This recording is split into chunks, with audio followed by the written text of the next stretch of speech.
Oi, turma do livro As Mais Belas Parábolas de Todos os Tempos, volume 1, Alexandre Rangel. O texto, Olhando para mim mesmo. Há muito tempo, o mestre vivia junto com um grande número de discípulos em um templo arruinado. Os discípulos sobreviviam de esmolas e doações, conseguidas numa cidade próxima. Logo, muitos deles começaram a reclamar sobre as péssimas condições em que viviam. Em resposta, o velho mestre disse um dia: nós devemos reformar as paredes do templo. Desde que somente ocupamos o nosso tempo estudando e meditando, não há tempo para trabalhar e arrecadar o dinheiro de que precisamos. Assim, eu pensei numa solução simples. Todos os estudantes se reuniam diante do mestre, ansiosos para ouvir suas palavras. O mestre disse: cada um de vocês deve ir à cidade e roubar bens que poderão ser vendidos para arrecadação de dinheiro. Dessa forma, seremos capazes de fazer uma boa reforma em nosso templo. Os estudantes ficaram espantados por esse tipo de sugestão vir do sábio mestre. Como todos tinham maior respeito por ele, não fizeram nenhum protesto. O mestre disse logo a seguir, de modo bastante severo: no sentido de não manchar a nossa excelente reputação, por estarmos cometendo atos ilegais e imorais, solicito que cometam um roubo somente quando ninguém estiver olhando. Eu não quero que ninguém seja pego. Quando o mestre se afastou, os estudantes discutiram o plano entre eles. É errado roubar, disse um deles, porque nosso mestre nos solicitou para cometermos esse ato. Outro respondeu em seguida: isso permitirá que possamos reformar o nosso templo, e essa é uma boa causa. Assim como todos concordaram que o mestre era sábio e justo e deveria ter uma razão para fazer tal tipo de requisição, logo partiram em direção à cidade, prometendo que não seriam pegos para não causarem a desgraça para o templo. Sejamos cuidadosos e não deixemos que ninguém nos veja roubando. Incentivavam uns aos outros. Todos os estudantes, com exceção de um, foram para a cidade. O sábio mestre se aproximou dele e perguntou-lhe: por que você ficou para trás? O garoto respondeu: eu não posso seguir as suas instruções para roubar onde ninguém esteja me vendo.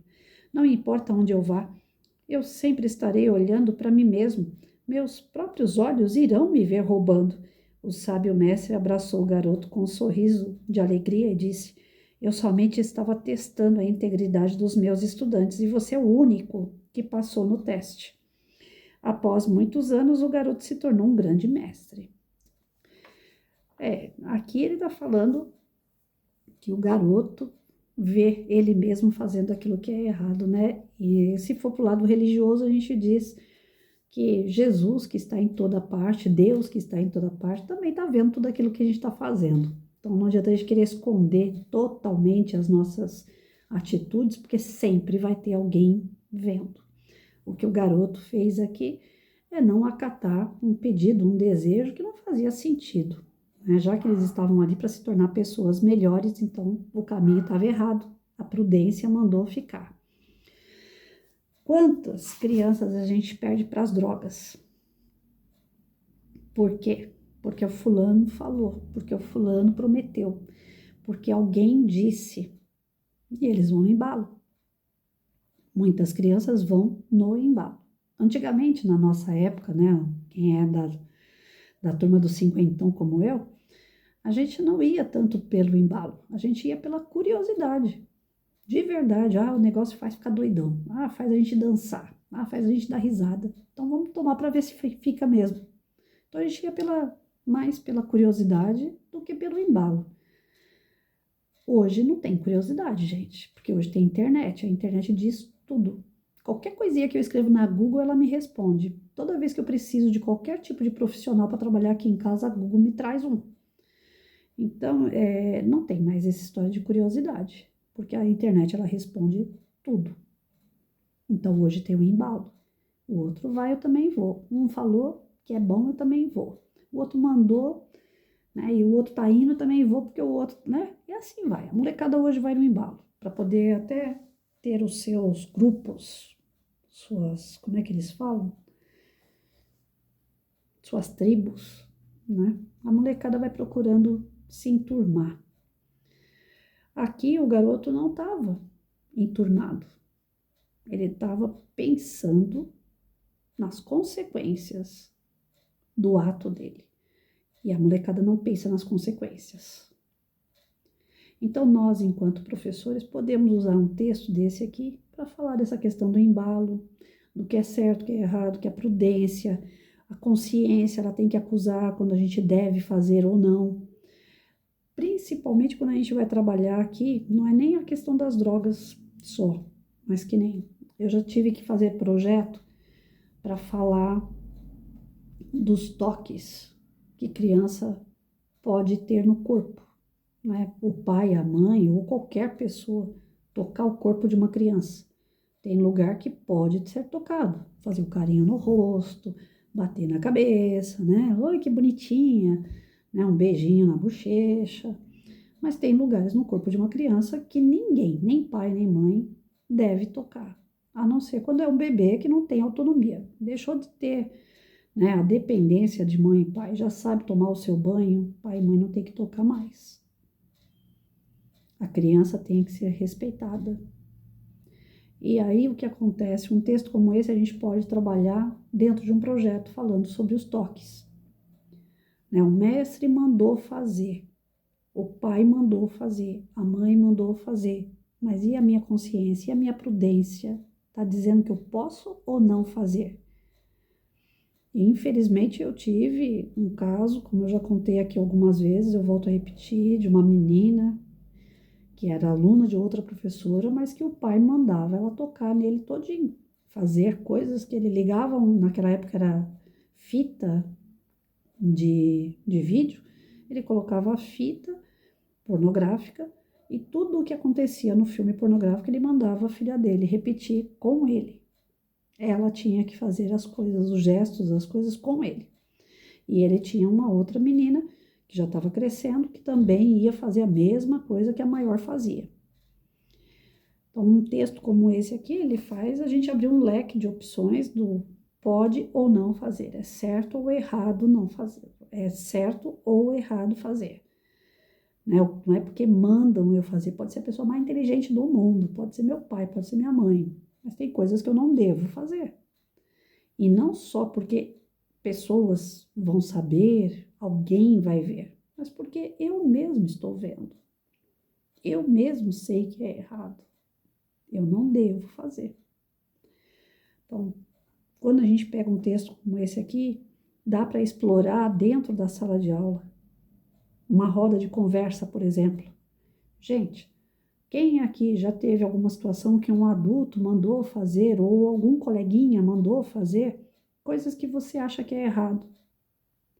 Você fez? Você não fez? Você vai avaliando aquela criança ali. No meio de uma roda de conversa, espontaneamente, diante de um texto como esse, eles mesmo levantam a mão. Ah, eu conheço uma pessoa que fez. Ou então, ah, eu fiz. Ou eu não fiz. Mandaram eu fazer, mas eu achava que não devia, então eu fiz certo. E nessa roda de conversa, onde eles começam a se expor, vai aparecer criança, inclusive, que foi vítima de pedofilia, que foi vítima de drogadição, que foi no embalo para usar coisas que não deveria. E quando o professor consegue levantar essa lebre, aí ele vai ter um recurso, um material muito grande na mão, para que ele trabalhe e esmiúce isso. Alguns casos você vai ter que chamar um assistente social, um psicólogo, um terapeuta, vai ter que chamar um médico para trazer na sala de aula palestrantes ligados ao assunto, para continuar explorando e trabalhando isso na sala de aula, sem envolver diretamente o agressor ou aquele mandante, né, o mestre aqui da situação, sem envolver os de fora, mas envolvendo as crianças diante dessa situação que eles vão expondo, para você descobrir. Dentro dessas situações vai ter aquele aluno que não consegue ler e escrever, vai ter aquele aluno que é indisciplinado, vai ter aquele aluno que é o que gosta de bater, o calado. Então, você vai vendo por que aquela criança tem aquele comportamento diante dessas aberturas de textos, de reflexão. de roda de conversa, vai saindo problemas. E os problemas têm que ser sanados. Ah, não, mas eu sou professora de história, de português, de matemática, de ciências. Eu não sou professora que tem que educar. Eu estou aqui para ensinar. Se eu continuar pensando dessa forma, então é melhor eu nem ler um texto como esse. Porque vai explodir de exemplos. Um texto como esse vai fazer aparecer muita coisa da vida pessoal da criança. E quando aparece, a nossa obrigação não é calar. Quando professor é professor, ele quer resolver o problema do aluno para que, diante da resolução daquele problema, o aluno possa de fato aprender, como acontecia comigo. Eu não vou dizer para vocês que é tudo flor, né? Que é fácil fazer. Não. Vai acontecer de um caso ou outro você acabar se metendo um pouco mais na vida da criança e isso pode acarretar um problema com a família vir te questionar por que você está querendo saber, por que você perguntou, por que, né? Pode acontecer. E você justifica que faz parte do seu trabalho.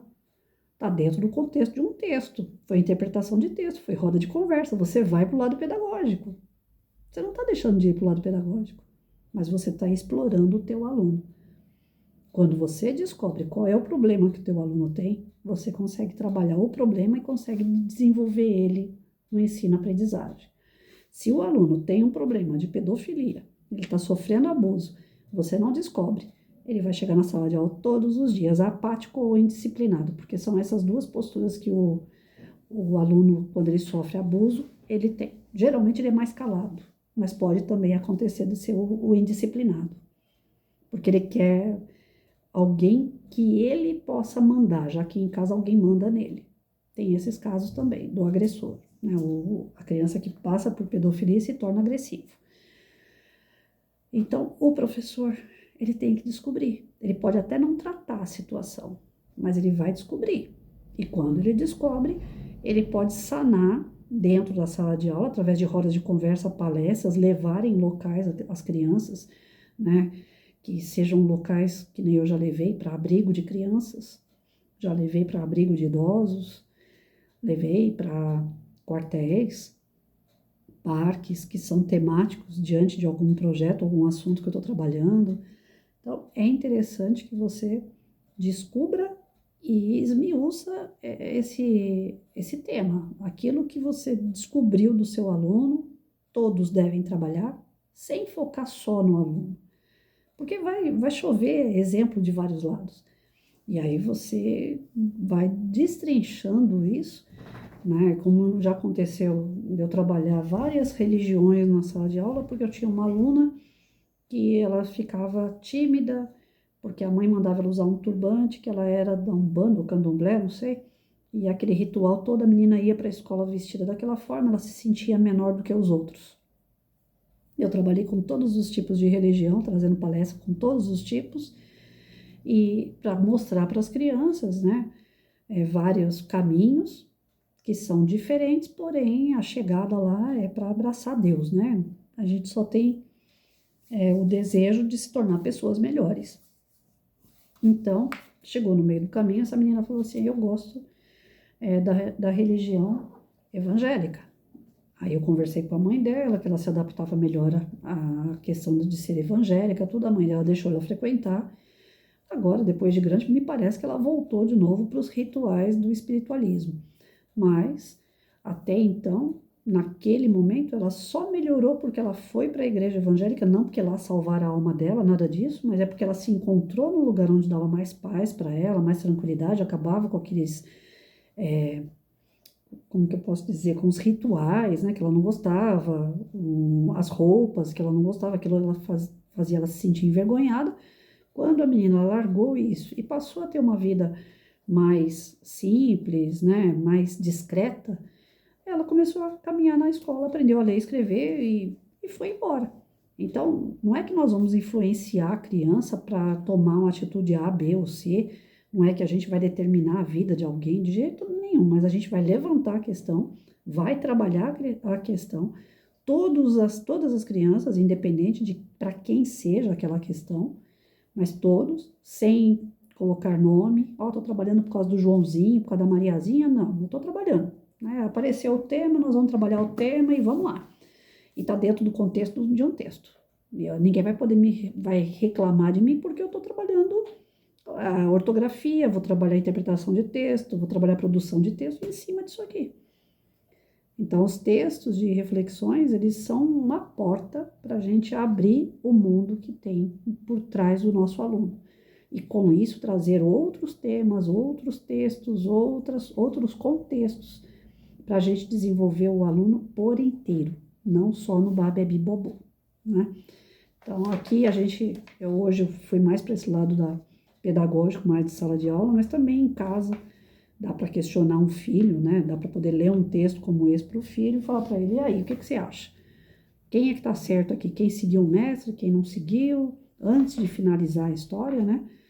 Por que você acha que os outros estão certos? Tem que fazer tudo que os outros mandam, mesmo que seja um mestre, uma pessoa de conceito.